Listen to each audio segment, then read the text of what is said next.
We're here.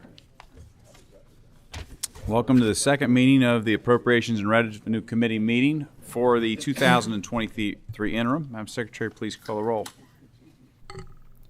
Senator Boswell. Senator Deneen. Senator Douglas. Present. Senator Funke Fromeyer. Present. Senator Givens. Senator Mays Bledsoe. Senator Neal. Senator Nemes. Present. Senator Webb. Here. Representative Banta. Present. Representative Bentley. Present. Representative Bowling. Here. Representative Branscombe. Here. Representative Bray. Present. Representative Brown. Here. Representative Dossett. Present. Representative Flannery. Here. Representative Fleming. Representative Frazier Gordon. Here. Representative Freeland. Present. Representative Fugate. Here. Representative Gentry. Representative Hart. Here. Representative Johnson. Here. Representative McCool. Representative McPherson. Here. Representative Palumbo. Here. Representative Raymond. Representative Reed. Here. Representative Riley. Representative Stevenson. Here. Representative Upchurch. Here. Co-Chair McDaniel. Here. Co-Chair Petrie. Here. Very well. We have a quorum duly constituted to conduct business. We will proceed. First of all, if I could entertain a motion for the approval of the meeting minutes from June the 7th. Motion. Do I have a second? Dr. Douglas, second by, hold on. And second by Representative Hart. All those in favor signify by saying aye. Aye. Like sign. The ayes have it. Very well. Representative Brown, I believe you had an introduction. I do, Mr. Chairman. Thank you very much. It is my pleasure today to introduce the new president of Kentucky State University, Dr. Okapo. Would you all give him a hand?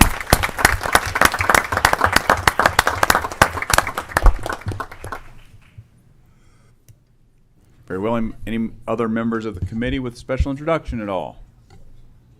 All right, great. Seeing none. So everybody knows what we're going to do. We do have some scheduling conflicts that we have got to work around today. So we are going to flop the two issues on the agenda here and start out on the sports wagering front. So at this time, Director Eads and company, if you guys could please come on up to the committee table, please.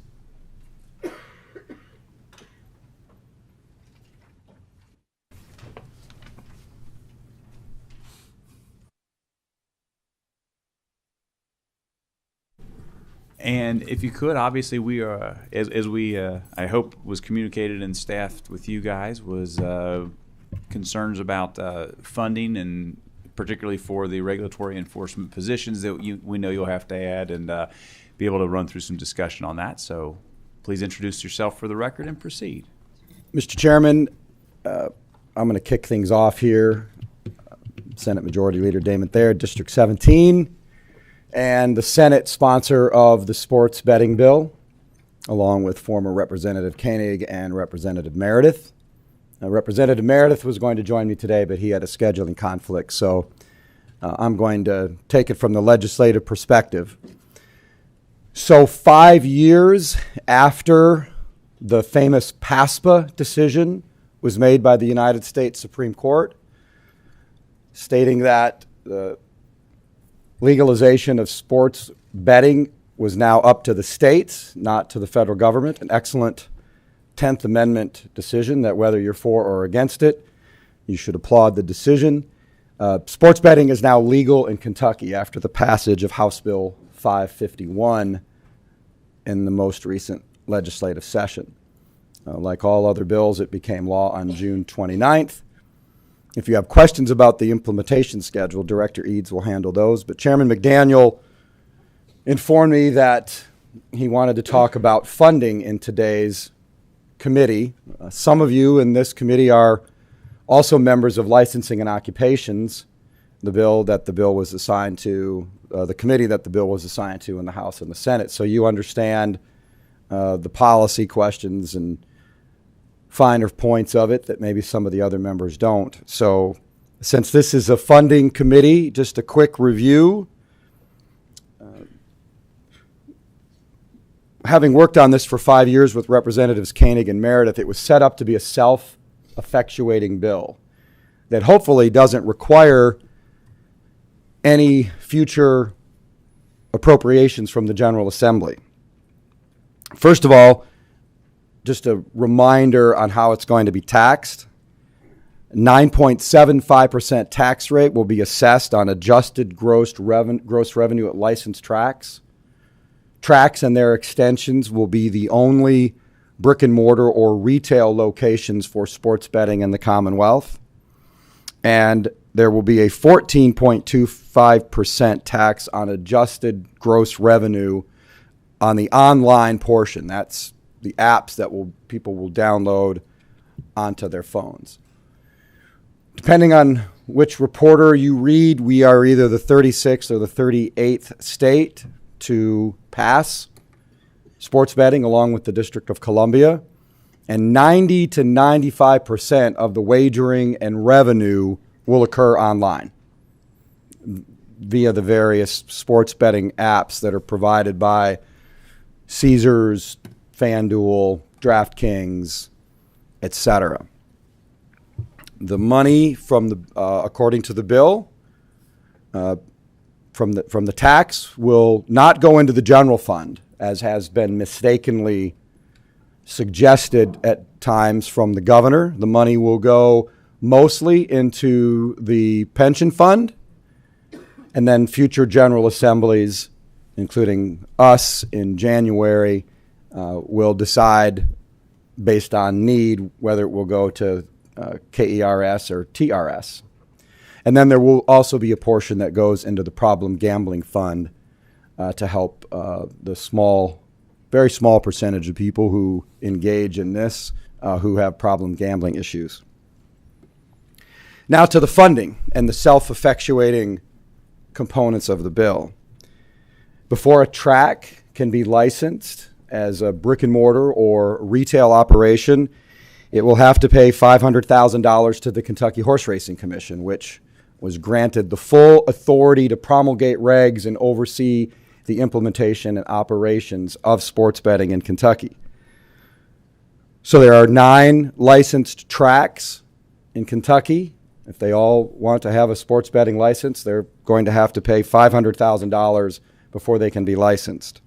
And then they will have to pay an annual $50,000 fee for renewal. And then the online service providers, such as the ones I named a few minutes ago, will pay a non-refundable application fee of $50,000 and then an annual renewal fee of $10,000. So as also noted before, just a reminder, history shows that 90 to 95% of sports betting is going to take place online, and about 5 to 10% will take place at the retail locations. We were asked why we put it at the racetracks. Well, that's where gambling's already occurring, so it seemed like a natural fit. And also in other states, the brick and mortar sports books were located at casinos, professional sports teams, and racetracks. And since we do not have either of the first two, but do have 9 racetracks, it seemed like a natural fit. Plus, it also is a good way to help our racetracks attract new fans to their pari-mutuel products. So that's all I wanted to say today. The Racing Commission has done a really good job keeping Representative Meredith and me up to date. I get weekly reports on the progress. One of the benefits of being one of the last states to implement sports betting in America is we had 37 or 38 other jurisdictions to look to for best practices as well as things that didn't work. And from what I've been told, there have been a half a dozen other states that the Racing Commission has collaborated with on the development of the regs, which were announced last week. I have full confidence in the Racing Commission's ability to promulgate these regs and oversee sports betting. The Racing Commission has been overseeing the pari-mutuel product in this country, this Commonwealth, for 100 years, including the full implementation of historical horse racing, simulcasting, advanced deposit wagering, and going back 100 years, the original pari-mutuel wagering on live racing. I'm going to let Director Eads introduce herself and her colleague. But full disclosure, Jamie Eads is a longtime friend of mine. We used to work together at the Breeders' Cup back a couple of lifetimes ago, it feels like. And she has worked as an employee at the Horse Racing Commission through 3 gubernatorial administrations now. She originally started out as the administrator of the Kentucky Breeders' Incentive Fund, which was created by legislation that I authored in 2004, and she was most recently promoted to executive director by the governor. So I'm going to turn things over to her and Jennifer for their introductions and their report. Thank you, Senator Thayer. My name is Jamie Eads. I'm the executive director for the Kentucky Horse Racing Commission. Better? And I've brought with me Jennifer Woolsing, who is our general counsel. I want to thank Chair McDaniel and Petrie for inviting us to give an update on the implementation of House Bill 551. The bill was signed into law on March 31st, and immediately the Kentucky Horse Racing Commission, along with the support of the Public Protection Cabinet, met and put a timeline out and strategized how to meet that timeline so we'd be live for the NFL, for the start of the NFL. Along with the timeline, we delegated who would be doing what to make sure we stayed on top of things, and we've been meeting weekly since. Since the bill passed, we've had meetings with other jurisdictions where sports wagering already exists: Colorado, Indiana, Nevada, New Jersey, Massachusetts. Am I missing anyone there? I think that's it. We've also had multiple conversations with our service providers, such as FanDuel, DraftKings, Wynn, Circa, BetMGM, and we've done a couple of Zoom calls with a Sport Bet Alliance that represents all of the different skins in the area. We immediately entered into an agreement with Gaming Laboratories International. GLI is considered the experts in sports wagering. Of the 36 so jurisdictions, they have helped roll it out in 25 of those, most recently in Massachusetts. So we felt good about we already have a relationship with them. They test our HHR product right now for us. So we already had some relationships built with them that allowed for us to enter into an agreement, and they've been working with us through this entire process. On Monday, a week ago Monday, July 10th, our commission met and unanimously approved the E-regs and O-regs. Immediately afterwards, the E-regs were signed into law by the governor, and the O-regs were filed that day with the LRC. We are now ready to take licensing applications and start the process of reviewing the operators, which would be our racetracks, the service providers, which are the skins, and then the occupational licensees, which will be entities like the geofence or know your customer, or individuals like the trading guys or the key employees of these entities. We've also are in the process, throughout this process, we were graciously granted 14 positions that we're currently posting and filling. One of those started July 1. Another one started July 16th. We have 8 more coming in on August 1, 6 more coming in middle of August, and 2 more we've had to repost. But these are auditor of special investigations, auditing positions, licensing positions, a director to oversee the process. We've also have 2 RFPs that we anticipate to be filed this week, which will help with the auditing of the technical standards as well as compliance.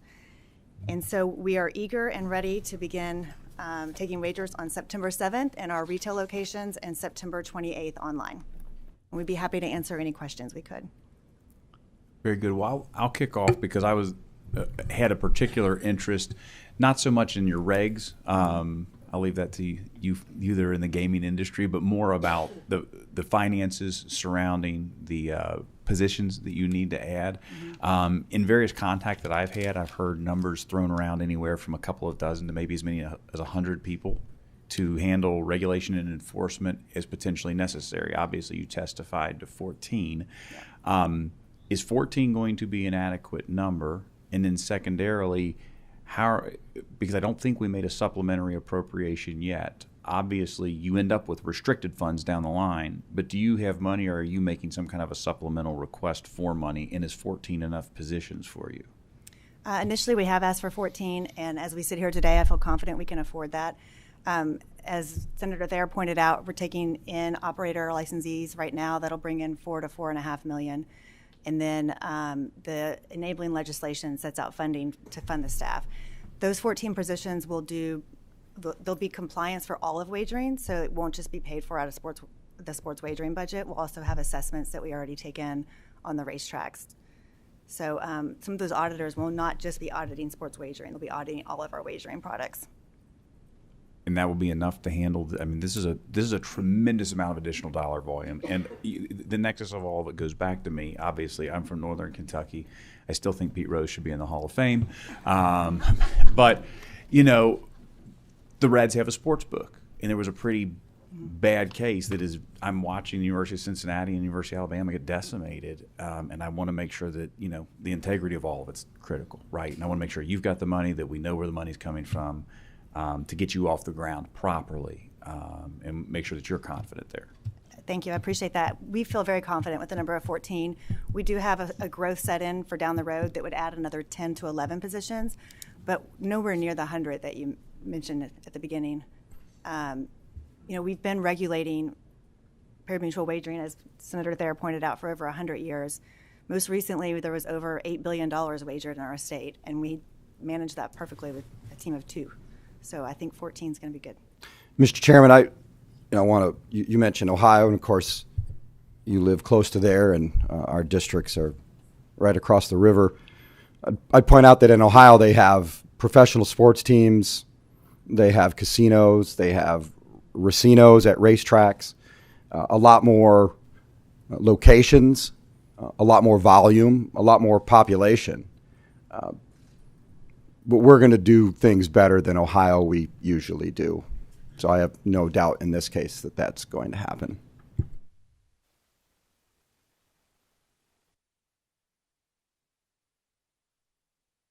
Very good.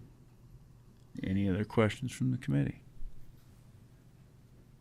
All right. Well, we'll look forward to this being wildly successful and helping to further solve our pension issues that we continue to grapple with in this state. Thank you very much. Thank you, Mr. Chairman, and members of the committee. All right, very good. Next up, we're going to talk about cybersecurity in the cybersecurity centers around the Commonwealth. Let's see how we want to start this out. If we could, how about we come up? We'll let the University of Louisville start out, since that's kind of the nexus on this one here. And a lot of you will recall we've kind of had an ongoing conversation in the General Assembly about a program with the NSA that got a little bit sideways last time. And unfortunately, it got sideways behind closed doors rather than in the public sphere. And I think that it's important that we talk about these things in the public sphere so that we can hopefully advance or not programs like this. So with that, if you guys would please introduce yourselves for the record and feel free to proceed. Good afternoon. I'm Kim Schatzel. I'm the 6-month-old president of University of Louisville, and I just want to thank both the 2 co-chairs, McDaniels as well as Petrie, as well as all the distinguished members of this committee to have the opportunity to be here this afternoon. And these are my 2 colleagues that I'll ask to introduce themselves. Good afternoon. I'm Will Metcalf. I'm an Associate Vice President for Research and Innovation at the University of Louisville. Happy to be here with you today. Good afternoon. I'm Gail DeCoy. I'm the Senior Vice Provost at the University of Louisville and an engineering faculty member. Gail, would you please push your microphone button there? Thank you. Please proceed. Thank you. I want to take the opportunity to just reinforce the importance of the subject that's being talked about today, cybersecurity. 83% of organizations around the United States have reported a cyber attack. The impact that it has on business, and not just business, but nonprofits, government agencies, city governments, hospitals, is extraordinary and is only projected to be able to increase. We all are aware of the fact that Norton Healthcare, 121 of their clinics and hospitals were hit at the end of May with that. 2 weeks later, after that, they were still not recovered.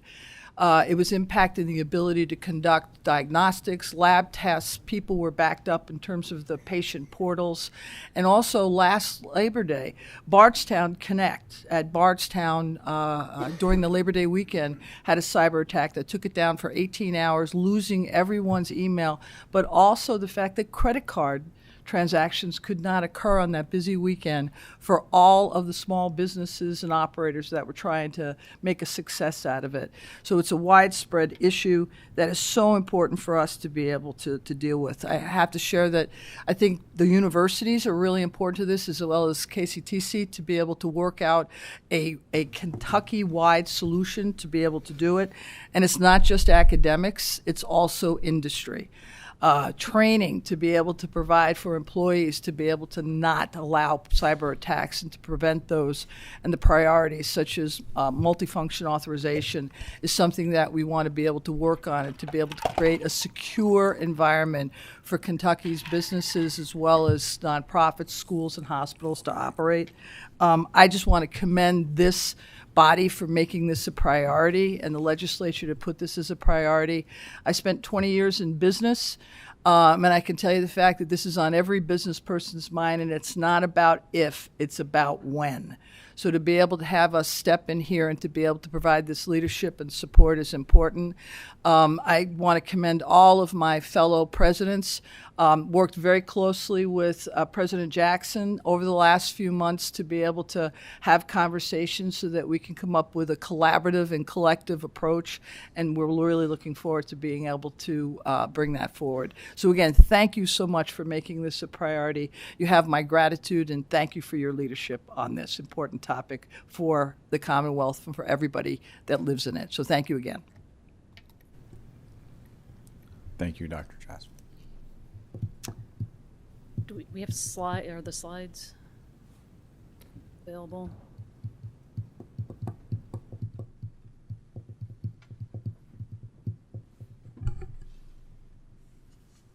Okay. That's okay.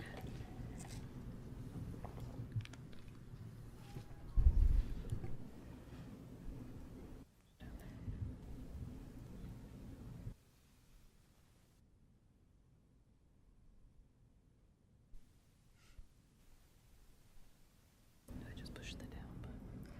You can use the mouse click or you can hit that button. Okay, super. Thank you. Again, I'm Gail Dupuy. I'm the Senior Vice Provost at the University of Louisville. I want to thank you for this opportunity to present some of our current work that we're doing at the University of Louisville in the areas of cybersecurity, education, training, and research. In today's digital era, cyber threats have become increasingly sophisticated and pervasive. As President Schatzel just mentioned, we've had a near record number of breaches according to the Identity Theft Resource Center this past year, with 1,800 breaches, and more than 80% of those revealed sensitive personal information. Obviously, cybersecurity breaches cost businesses and governments billions of dollars annually. So as advanced persistent threats, ransomware attacks, and data breaches have devastated consequences for individuals, organizations, and even nations, the evolving threat landscape requires a robust workforce trained in cybersecurity to defend against these tasks.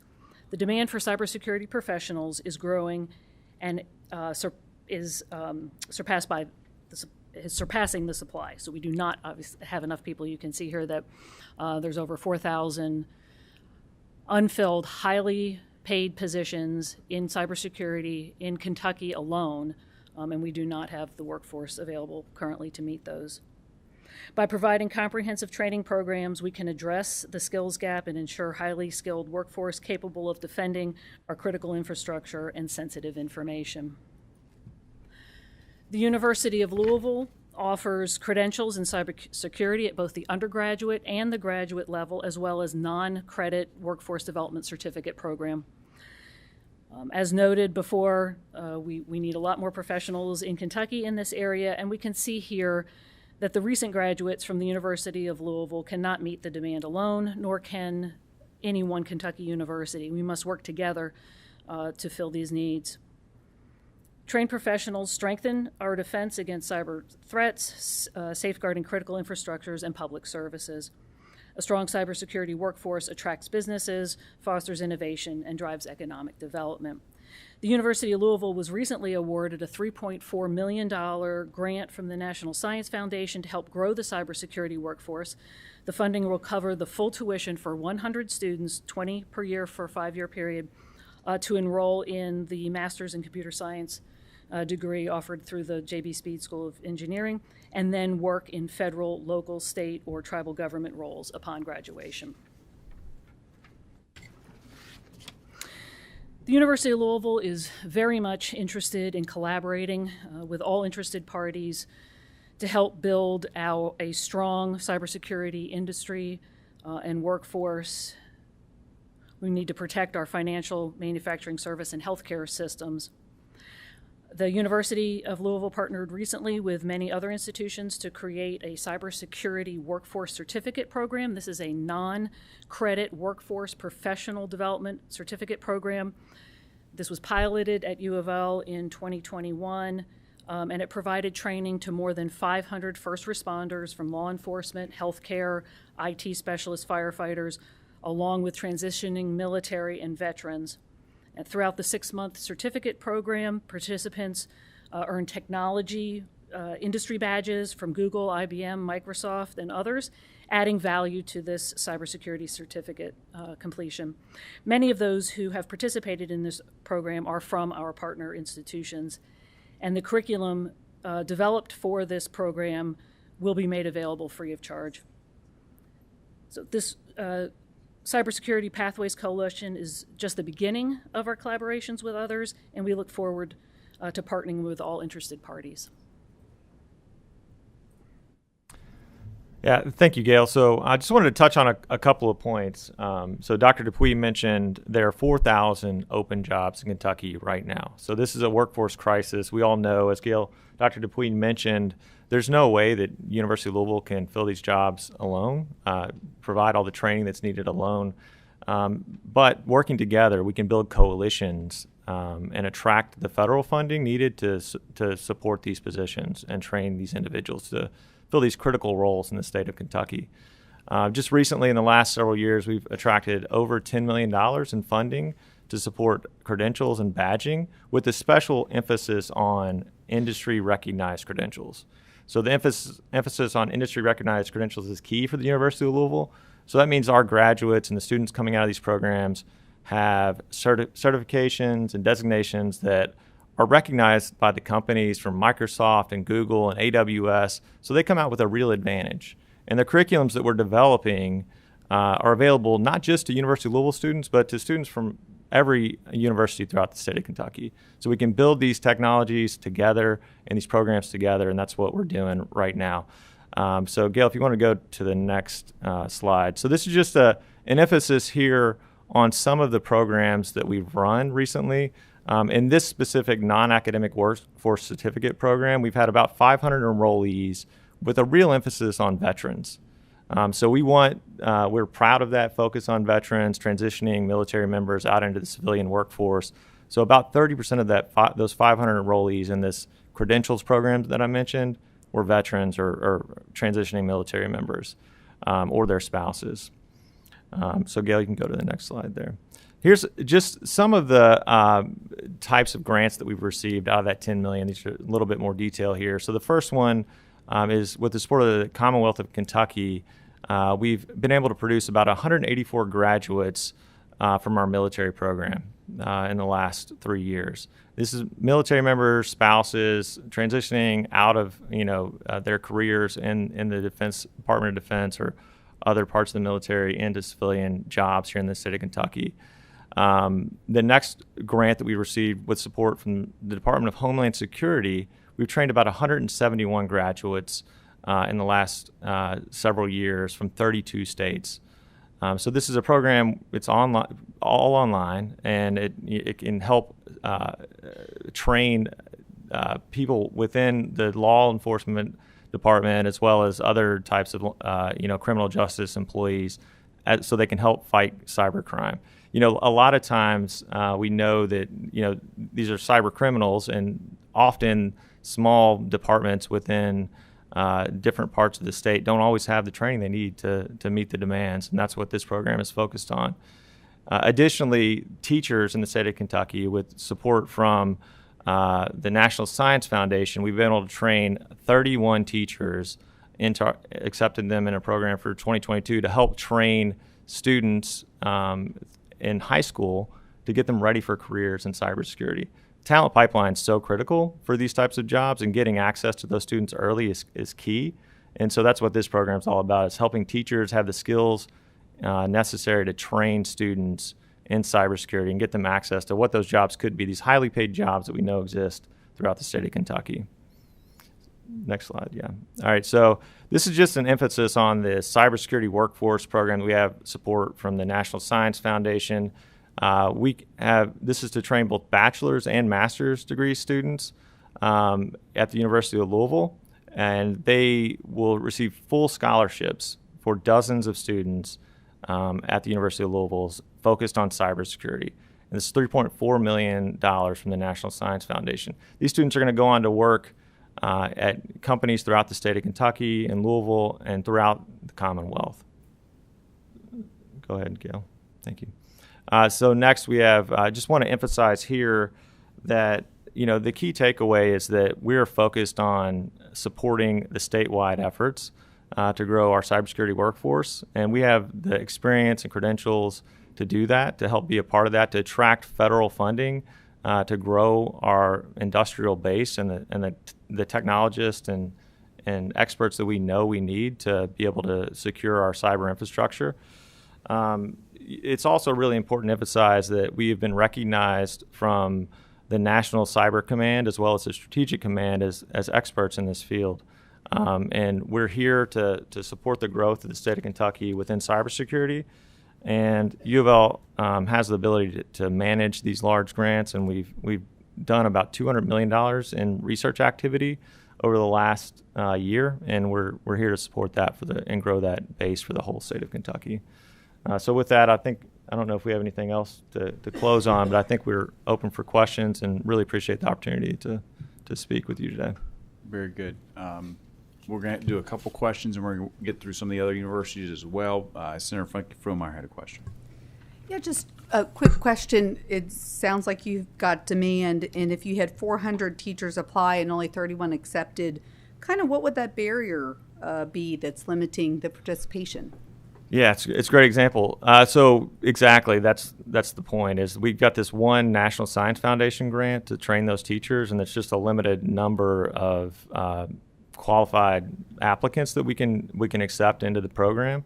We could certainly train more teachers if we had additional funding to support the trainers at the University of Louisville.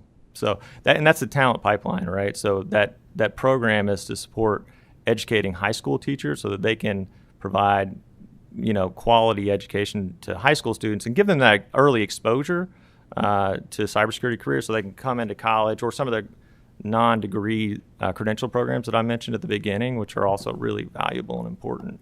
All levels of training are important. So the non-degree credential all the way up to the PhD graduates who are going to be educators within the university system are critical. And so additional funding to support teacher training would certainly be key. And we'll continue to apply for that type of funding from the federal government, which is largely what supports this type of activity. Very good. Thank you all. Anybody else right now?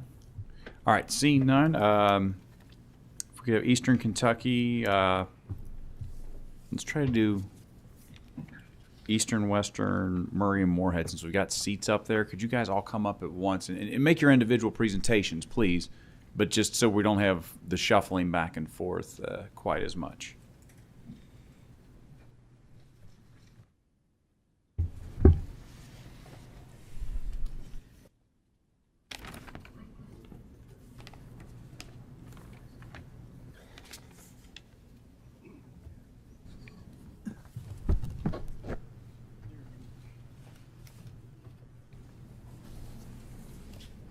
Gentlemen, if you could identify yourselves for the record, please. And like I say, if we've got slideshows for you, we'll gladly put them up there one at a time, and we can keep moving here.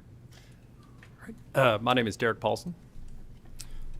Michael Ramage. I'm the director of the Cyber Education Research Center at Murray State University. I'm Ray Blankenship from Western Kentucky University. I'm the chair of the Analytics and Information Systems Department. Very well. Dr. Paulson, if you'd like to proceed, sir. I will. Thank you. My name is Derek Paulson. I am the Dean of the College of Justice, Safety, and Military Science at Eastern Kentucky University. And I want to thank everybody for allowing me the opportunity to speak to this committee today about the various cybersecurity programs that we have at Eastern Kentucky University. I know our time is limited. I do not have a PowerPoint presentation. We provided some handouts for your packet, and I'm going to provide a brief overview of the various different programs that we have at Eastern Kentucky University. At this time, we currently have 10 different academic programs. We have 3 undergraduate programs: computer science, cyber systems technology, and a digital forensics and cybersecurity degree. We also have 2 master's programs, one in technology management with a cyber systems concentration, and a computer science degree that has a cybersecurity concentration. In addition to that, we have 5 different certificates which provide credentials to students on a smaller number of credit hours that they need to have. In those 5 different certificates, they include digital forensics, network security, cyber and security management, intelligence studies, and one that I will talk about a little bit more that is we are just launching in financial tech and cybercrime. Overall, our graduates work in a variety of critical industries in Kentucky, such as finance and banking, government, healthcare, and manufacturing, helping to administer, maintain, and secure computer networks, as well as providing physical and cyber critical infrastructure protection and digital forensics expertise. One of the important things that we do at Eastern is we house the Kentucky State Police Digital Forensics Lab, which is a fully functioning lab in partnership with our Department of Computer Science that handles all of the Kentucky State Police's digital forensics investigations. So what that means is for our ongoing investigations, they handle all of the digital forensics, which could be analysis of hard drives, it could be phones, it could be a wide variety of things in active investigations. In addition, that lab also helps provide training and experience to students through internships and education. Finally, we are launching a brand new financial tech and cybercrime certificate this fall that is being funded by a $1 million donation from the Commonwealth Credit Union. This is a first of its kind program in the nation that is a joint collaboration between our College of Business and our College of Justice, Safety, and Military Science. It was developed with input and guidance from the financial industry and federal law enforcement in order to provide necessary workforce education for this critical area of the economy. And again, I think our colleagues from Louisville set the stage very well in terms of the importance of cybercrime and cybersecurity within the state of Kentucky. And we are just, again, providing a brief overview of the programs that we have at EKU. And again, I'm open for any questions if you have any.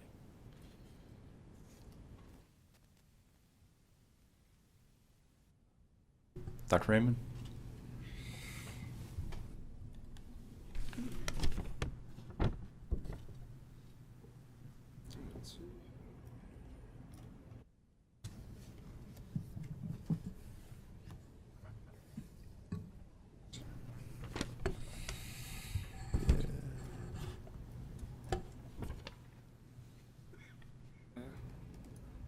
All right. Well, let me just share. You all have my presentation in your packet.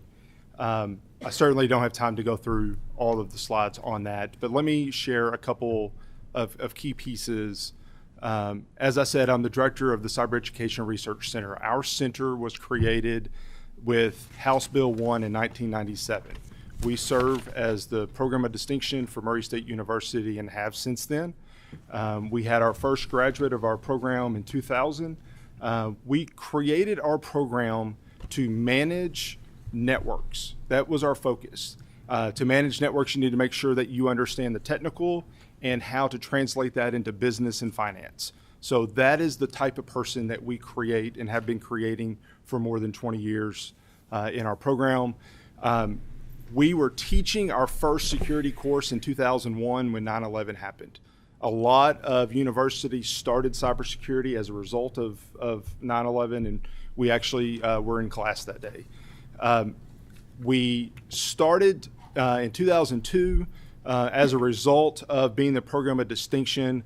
We were wanted to make sure that we articulated with the community college. And starting in 2002, we've had a transfer agreement in place so that if you complete your first 2 years at one of the KCTCS schools, that you can transfer to Murray State and complete your cybersecurity network management degree in person, or realizing that there's some places across Kentucky that may not want to travel to Murray, we also offer the option of being online. So it is completely online that you can complete your cybersecurity degree from us online, and have been doing that since 2002. 2003, we received our first NSF grant, our Scholarship for Service grant, back in 2003. Since that time, we have had probably more than 15 contracts with Department of Education, with Homeland Security, and others in a variety of cybersecurity and networking research. Our center has evolved just like the threat has. We focus in 3 primary areas.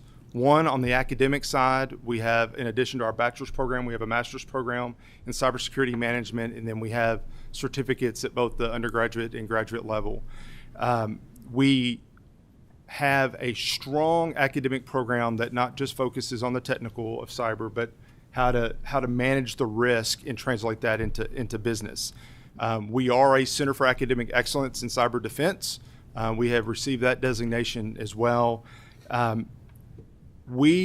Last year, actually, the CAE program has a competition for outreach, which is another important piece of our center. And of all the CAEs, and there's 300 or 400 of them across the country, we were 4th out of all the CAEs in the amount of outreach that we did in the center as our program. And just as a little bit of bias, the 3 ahead of us have a role in the national structure of the CAE program, so we were at a bit of disadvantage. So 4th, I'm extremely proud of. But that outreach includes conferences that we host on an annual basis. I think this year will be our 18th annual Security Matters Conference. I think that's right. And we do a spring conference, a fall conference. We work with high schools in our region on training and exposing their students to cybersecurity issues to hopefully get them excited about the topic. I have recently done training workshops with Kentucky League of Cities, with other state organizations. I have some of that scheduled coming forward as well. We try to do that type of outreach to make sure that our organizations and our Commonwealth is safe. And there's a lot to do there. We are also the lead university in the state for a program called Pisces. You may have heard that from the Kentucky Office of Homeland Security, because they're the lead entity for the state. Basically, for small communities that can't afford to hire someone or a company to manage and monitor their network for security threats, we do that through the university with our students. And while we're the lead, there will be other universities that come on with that as we have more local governments and more information to monitor. To be clear, it's not the data, so there's no confidentiality issue or privacy issue of the data that the local governments have, but we're able to look at the packet headers and be able to detect security threats to our local governments. It's a great service for our government, and it's also a great opportunity for our students as well. And let me just say, there's been a little bit of talk about the pipeline. In addition to the outreach, in addition to the academics, we do research. And a research project that we just completed was with a national nonprofit. But specifically, we looked at, across Kentucky, the amount of computer classes, security classes, and security pathways at our high schools. And while there is a massive need across the country, across the Commonwealth for jobs and opportunities, we're certainly what our research identified, and there's a dashboard that's available looking at that, is that there are certainly more work to be done at the K-12, and we're trying to do that as well. Other research that we're working on right now is looking at residual data on mobile devices once you're finished with them. What happens when you turn a phone in? Is there data left on there and what happens to that data. And just let me say, I wouldn't turn in a phone. There's a lot more that I could talk about. I mean, this is a passionate area for me and for our center. And I could take an hour, I could take a day and share about what we do. And if you would like for me to sit down, Jordan, our government affairs person, has probably sat down with many of you. If you would like for us to sit down and talk more about what we've been doing for the last 20 years in our center, I certainly would be happy to do it and answer any questions that you may have. Thank you. Dr. Blankenship? Will that laptop scoot down? Doesn't matter how advanced you are, you're limited by the length of the cord. Okay. May I switch? Okay.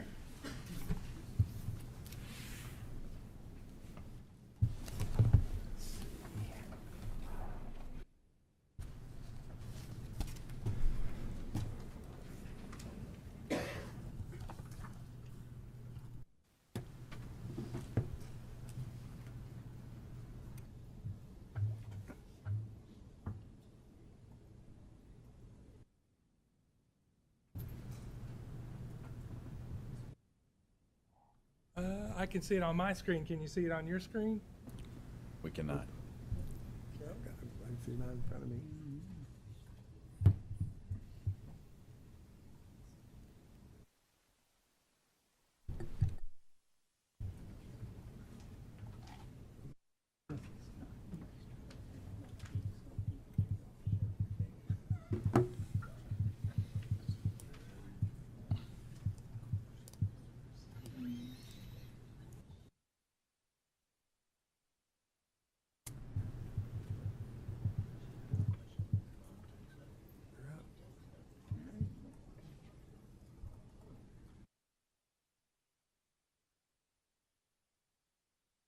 There you go.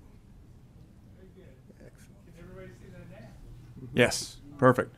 Thank you, and thank you for having me. And my colleague, Dr. Mark Champa. Excuse me. Thank you for having me, and thank you for having my colleague, Dr. Mark Champa. I'm here to speak about two master's programs that we have at WKU. The first master's program that we have is a cybersecurity data analytics program. It's a very recent program. It's built on a certificate we developed in 2021. The certificate is a stackable certificate, allowing people who want to get into cybersecurity to take 12 hours, get that certificate, and then hopefully they can move on to our master's program. And so in fall of 2022, we started our master's program. We've graduated one student, and we have, I think, 24 admitted students into our program right now. The program has the following concentrations. If you look at those concentrations are built for infrastructure workers. And so that is where our program was developed for. And you can see the different types of infrastructure workers and the different audiences that our cybersecurity data analytics program is designed for. It's not designed for somebody that has a strong technical background, but somebody that wants to get into this area or is a manager in one of these areas and needs to understand cybersecurity and how to deal with the threats and potential that if you do get hacked, what are you going to do and how are you going to address that and communicate with that. It also emphasizes using data to detect those threats and hopefully prevent those threats.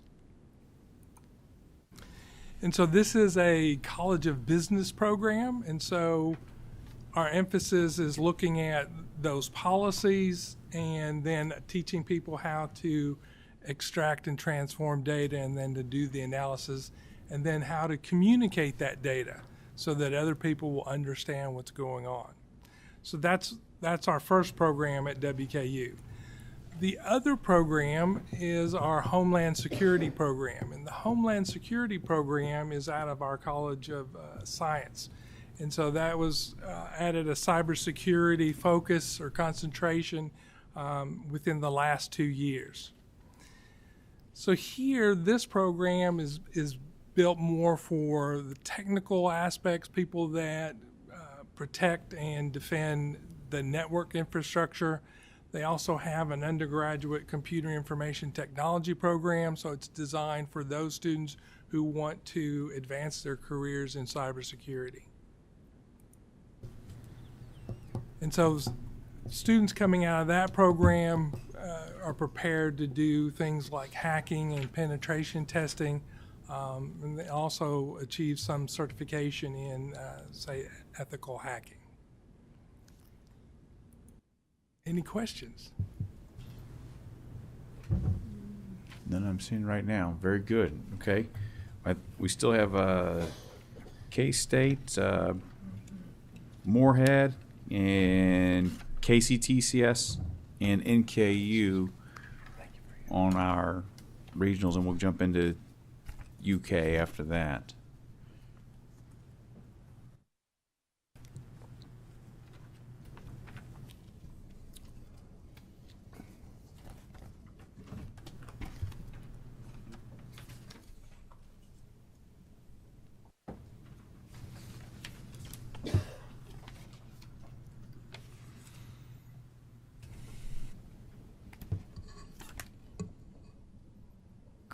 If you guys want to introduce yourself for the record, please proceed. Sure. Thank you, Mr. Chairman. My name is Kevin Kirby. I'm Dean of the College of Informatics at Northern Kentucky University. Hello, I'm Larry Ferguson. I'm the acting president of the Kentucky Community and Technical College System and the president of Ashland Community and Technical College. Good afternoon. I'm John Nelson, Dean of the Elmer R. Smith College of Business and Technology at Moorhead State University. Dr. Kirby, if you want to start us out. Sure. Thank you very much. It's an honor to be here, to be a part of this very important ecosystem tackling a very important problem. Because I've tried to confine my remarks to 2 minutes, I can refer you to a flyer we submitted earlier. I'm going to concentrate on a few things. NKU first got started in cybersecurity with a digital forensics program, computer science coming together with criminal justice. But it grew very fast in conjunction with the launch of NKU's College of Informatics. So like some of our schools in this room, in 2015, NKU was designated a Center of Academic Excellence in Cyber Defense Education by the Department of Homeland Security and the NSA, and has been so ever since.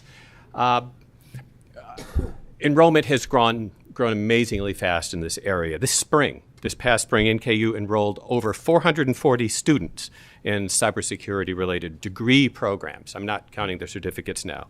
So we have an accelerated online master's oriented to career changers, simply because of the talent need.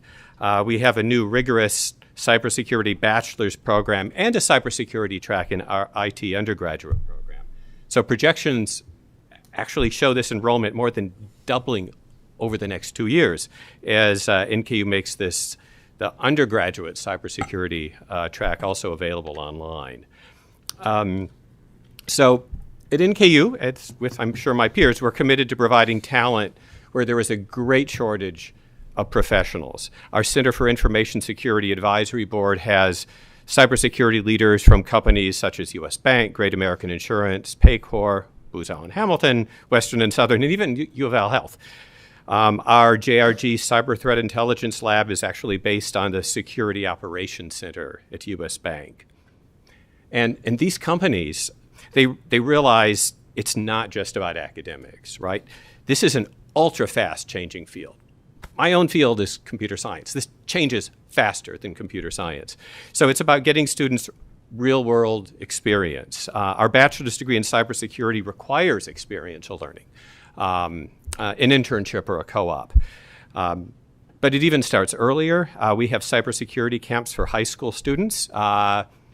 This summer, literally right now as we speak, we have 25 students in Highland Heights at a National Science Foundation NSA Gen Cyber workshop, learning cybersecurity at national grant.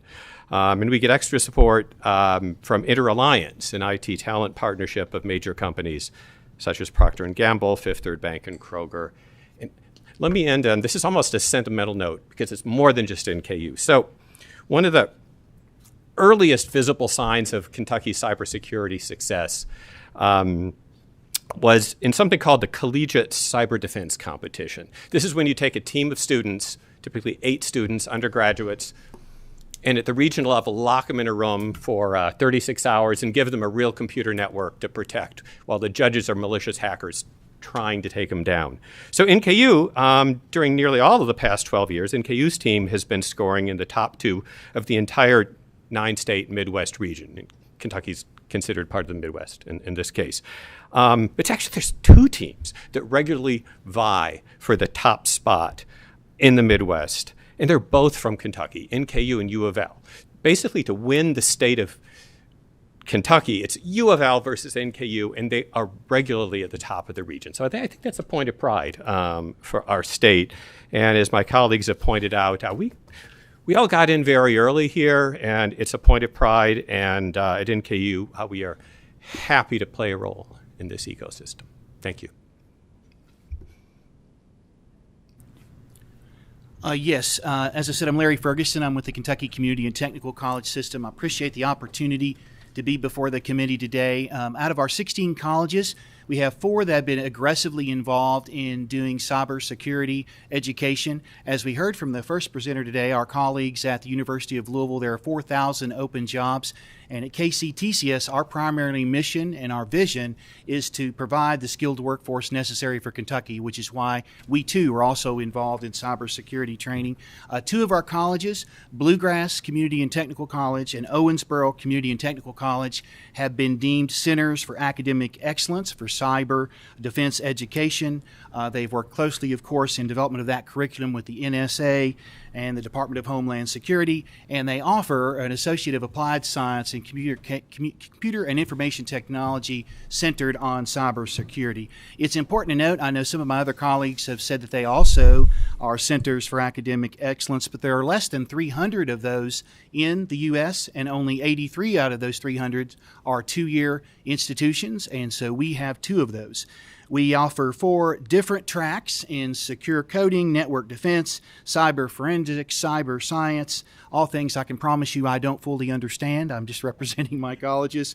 But within that, we have 7 embedded industry credentials or certificates that they pick up along the way as they earn that Associate of Science degree. And we work with all of our university partners, my peers sitting beside me, good examples of that, in providing transfer opportunities if those individuals who earn the Associate of Science degree do want to transfer on to one of our regionals or one of our land-grant universities for further education. We have 2 other colleges. Big Sandy Community and Technical College is getting started also with an AAS, focusing on network defense. And to give you an example of how we develop these types of programs, Big Sandy is an excellent example, working with all of their industry stakeholders within the community, healthcare being their largest industry stakeholder, working with them to define their needs. And clearly, as the LMI data has presented, there were great opportunities for jobs, the need for those jobs, and particularly in those areas where we don't have the larger population as we do in central Kentucky and in other areas. They have worked with those regional employers. They've actually received a couple of grants, a $20,000 grant from the American Association of Community Colleges to get started. And then, as also mentioned by other presenters, they received a grant, $300,000 National Science Foundation grant, and that was utilized to train faculty, provide the adequate faculty with the experience and then the equipment, curriculum, things along those lines to get started with that degree. But I say that those are actually 3 of the colleges. The 4th would be Somerset. They're right now working with our regional accreditor, which is SACS COC, to be approved. In the spring of 24, they also will start an AAS focused in cybersecurity. But out of our 16, all of the other colleges as well teach courses. They may not necessarily have degree programs in cybersecurity, but they are teaching courses. And just over the past 24 months to 36 months, we've graduated 460 students actually reaching industry recognized credentials in cybersecurity.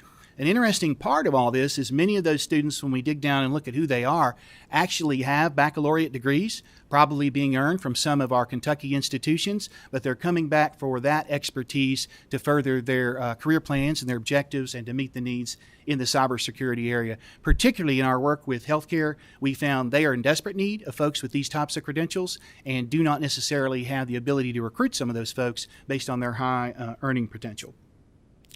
So in doing all of that, one thing that's been mentioned before, I can't recall which university did, is recruitment. It's trying to reach out into our communities and get younger folks to understand what these opportunities are. As we know, they are great. I mean, it literally is a workforce crisis. So Big Sandy particularly has done a lot of summer camps, based around teaching younger folks that middle school age, trying to entice them down this educational pathway and occupational pathway to meet this workforce demand. So a lot of it for us also is recruitment.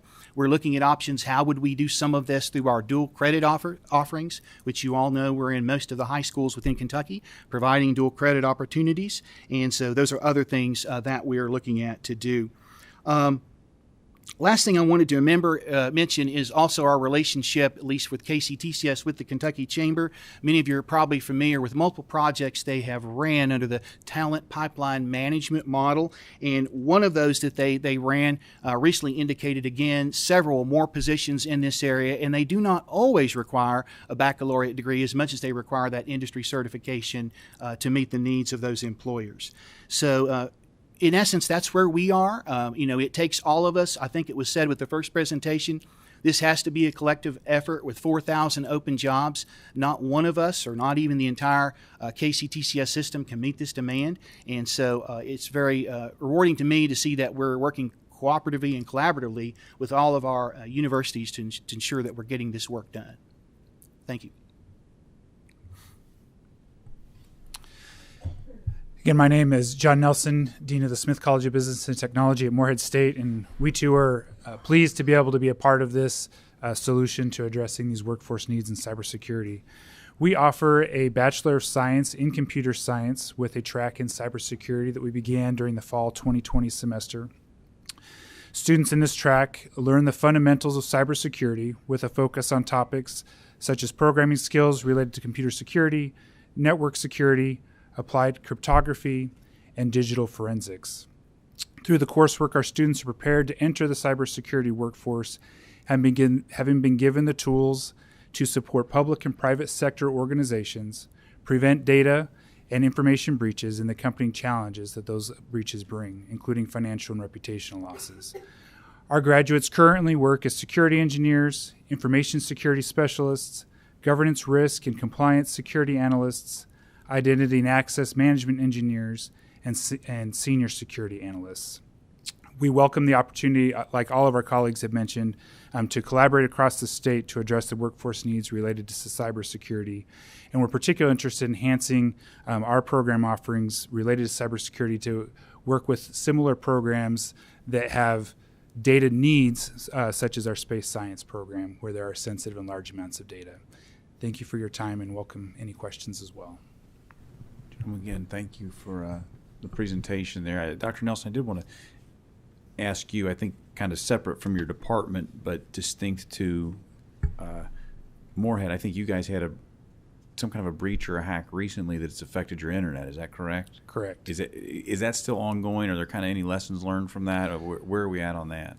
So we quickly addressed and shut down all systems that are related. As of yesterday evening, talking with Dr. Morgan, we've had no exfiltration of sensitive data.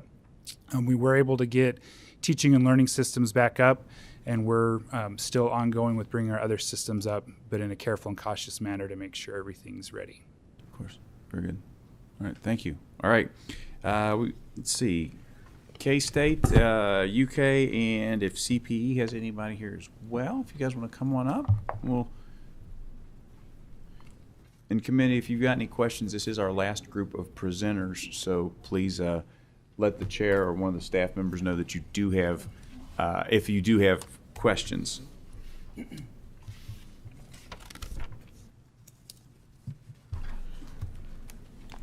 All right. If you guys would like to identify yourselves and proceed. I'm Joe Monroe with I'm Joe Monroe with the University of Kentucky. Melissa Bell with CPE. I'm Richard Mythe with Kentucky State University. Very good. I'll start off, Chairman. Thank you all for allowing us to have time today. I think it's a very important topic that the universities are presenting today. As many of our peer institutions have said, this is an important topic that has to be addressed more than just the education piece. Kentucky, as you've heard, is not immune from cyber attacks. The Commonwealth, in fact, has recently seen cyber intrusions into private businesses, a major healthcare hospital, and within the last week, an institution of higher education.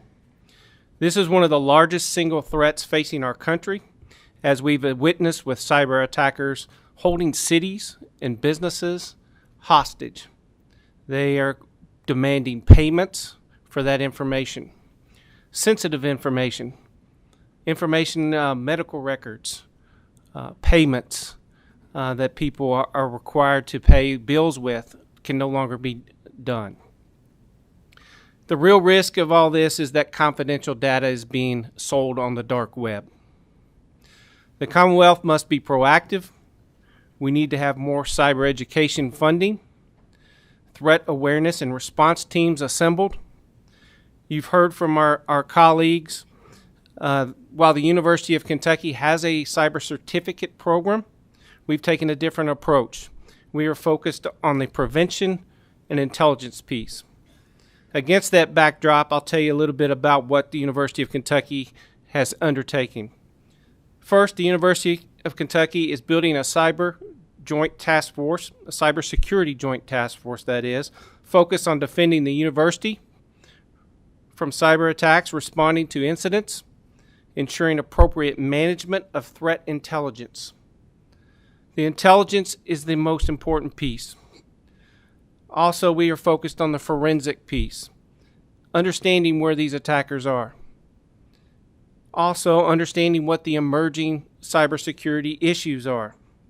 To that end, the task force will collaborate with law enforcement, federal agencies, information sharing analysis centers, and peer institutions across the Commonwealth to make sure that we are sharing best practices, threat intelligence, and coordination of these best practices to increase our cybersecurity awareness.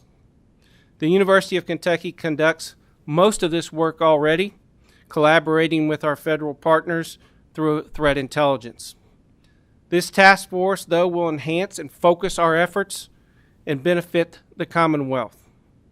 Second, the creation of this task force aligns with UK's educational mission, using students through these educational programs that our partners have, as well as the university, incorporating them into our security operations, actively participating in cybersecurity activities such as incident management and vulnerability management. These initiatives are providing valuable experience to the students and supporting the development of future cybersecurity workforce, a critical and growing sector, as you've heard today. Third, while our initial efforts focus solely on protecting the University of Kentucky, our intention is to share this information with our partners. Protecting the Commonwealth at all costs is important. We take these threats and challenges seriously. Our approach is to appropriately assess these challenges, create strategies to mitigate those threats, and use this information appropriately to create these proactive strategies and learning opportunities for our students as well as the Commonwealth. Thank you, sir. Thank you, Dr. Bell. Oh. I've got a presentation. Can we bring it up on screen? Oh, that's okay.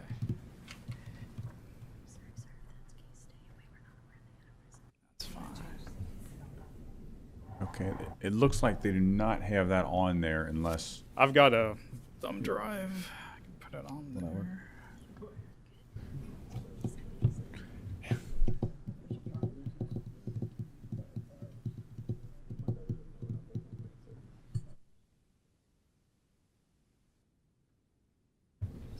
if you want. I'll probably do that.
Good afternoon. Sorry about that. You all have a copy of the flyer. I'm an assistant professor at Kentucky State University, along with my colleagues here, Dr. Acopo and our other colleagues. So just wanted to talk about the importance of cybersecurity in the Commonwealth, talk about our current program. So we have a bachelor's in computer science with information security. We also have a certificate program. Also the cybersecurity workforce certificate with U of L. We also have a master's in computer science with cybersecurity. So most of our students are minority students, and most of our students are in the cybersecurity specialization. We've got collaborations with U of L, the University of Louisville, with the cybersecurity workforce program, which I mentioned. I'm a graduate of that program. We also have collaboration with Bluegrass Community Technical College, BCTC. We also have different workforce-ready partnerships as well with the NSA, with our former alumni. I'm part of the Kentucky, we're part of the Kentucky Cyber Threat Work Group. We've got connections with Louisville Metro government. We've got internship and research opportunities for our students through our HBCU NSF grant. So our students have participated in different kinds of projects. So blockchain, agricultural security, etc. So our future plans are kind of build pathways along with BCTC into our program. Also faculty training with U of L with the cybersecurity workforce program. Student competitions, collaborations with Northern Kentucky universities, and job placement. We've also got students that are working, doing interning at the state government, as well as private organizations, local private organizations. We also have a student with SpaceX. So, you know, there is definitely a demand for cybersecurity workforce, not only in the Commonwealth, but throughout the country. Any questions?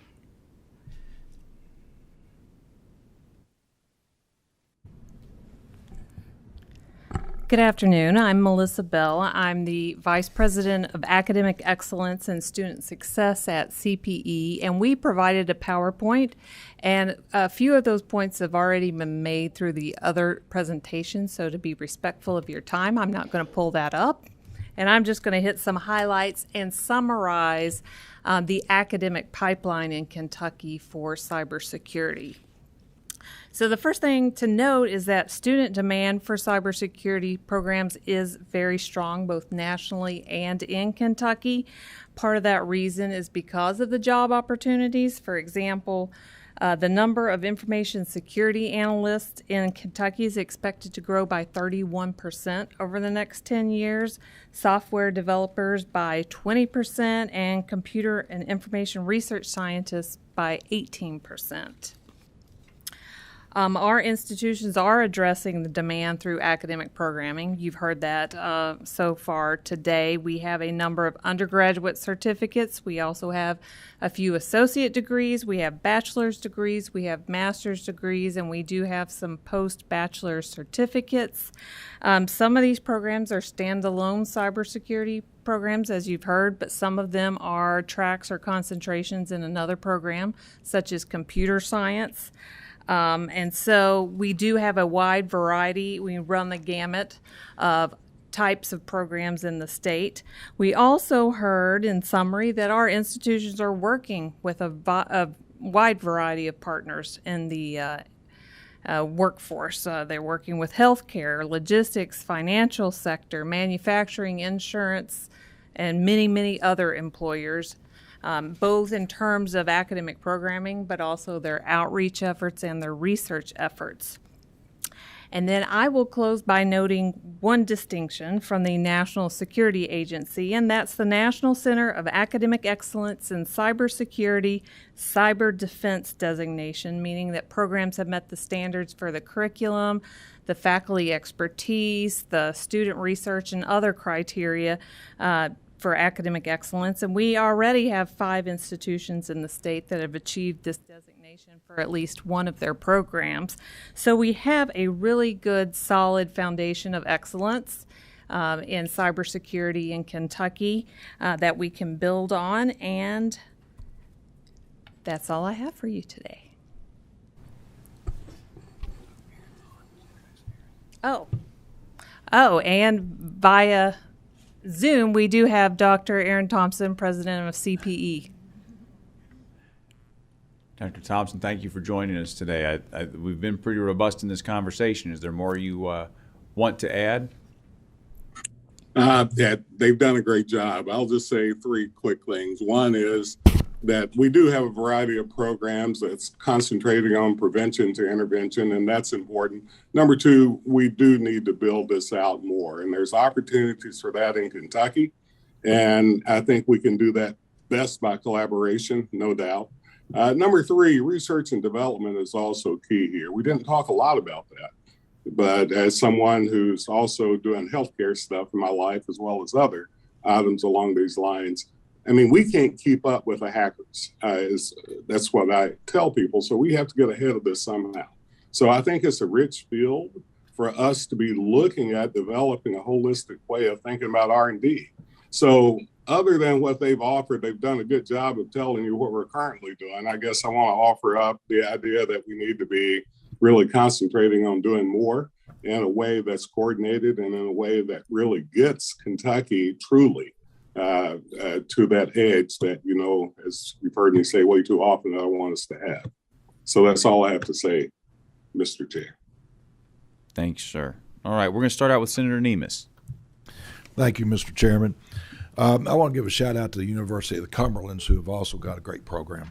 And welcome to the University of Louisville President, Dr. Schatzel. In Murray State, my grandson is going into cyber. He's transferring from a junior college in Illinois to cyber at Murray State. My granddaughter, I just went to EKU for her, so I'm glad to hear and see all the great programs at the universities. But what I want to say is this was my bill that started this firestorm. and I'm glad I did this. So we've heard from all of the universities on their great programs and what they're doing and what they're trying to do, because they've seen this issue is important to Kentucky, important to our workforce, and important to the United States. So they've taken it upon themselves to start these programs and do things. So it just shows the need to centralize some of this. You all talked about cooperation and collaboration. So you really haven't talked about my bill, the center. The center, like Georgia and Tampa, Florida has, is to coordinate the collaboration between all of y'all and to help with the funding, the grants, and bring in the money to help with everything that you do and to expand it, and the other universities and that with your teaching. And we're not trying to pick and choose with this. We're only trying to help.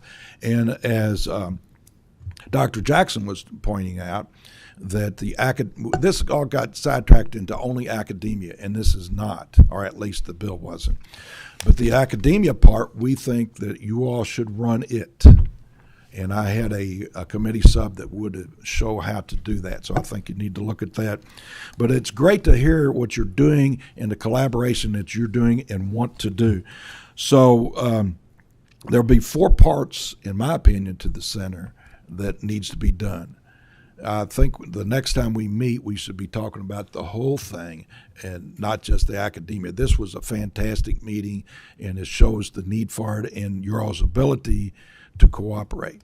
So I have a doctor's appointment, and thank you, Chairman. Thank you, Senator. Senator Boswell. Yes, the 3 positions. Pull your microphone down, please. Dr. Thompson, Dr. Bell, Dr. Jennifer Frakes. You guys are all 3 a part of the Council on Post-Secondary Education. And where does the funding for those 3 programs come from? So just help educate me here. You mean funding for the academic programs? For the Council on Post-Secondary Education. What are you part of the state government? Yes. And it comes under what part of the state government? General government, and I'm going to, President Thompson, do you want to expand upon that? Yes, it comes under general government. We have a board that selects us. We're quasi, I guess you can call us that to a degree. I'm hired by a board. Our funding comes from the state through general funds, no doubt, but a lot of our work are also done with soft dollars that we get from foundations, from the federal government, and from other entities. So many of the items that we perform isn't performed through dollars from the General Assembly. Thank you. Very well. Senator Williams. Thank you. And this is a general question for anybody. Does anybody doing any research out there at the universities that have a SCIF available to them? And if you did have a SCIF, would that further the amount of research and the attraction of corporations that would make use of that in academic? If anybody has one available, doesn't look like it. Okay. Thank you. Just was wondering. Very well. Well, to all of the universities and presenters today, I want to say thank you.